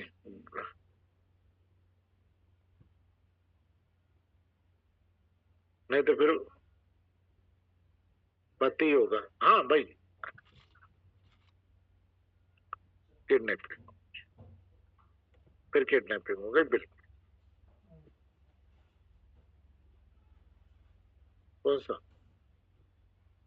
ये सारे बेटा अगर हम कोर्ट में जाते हैं तो ये सारा पब्लिक रॉन्ग होता है, हम इसके कंपनसेशन ले सकते हैं सारे अपराधों के, तो लोक सेवक वालों को छोड़ करके। भाई जो बाकी सारे अपराध हैं, जैसे चोरी हुई, बैटरी हुई, उपत्ति हुई, घोर उपत्ति हुई, लूट हुआ, डकैती हुई, मर्डर हुआ, इन सब के लिए कंपनसेशन लिया जा सकता है सिविल बात करके।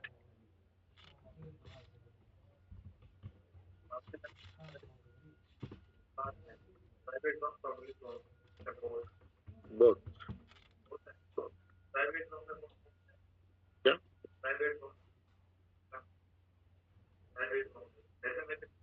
डेफमेशन प्राइवेट रॉन्ग है ना।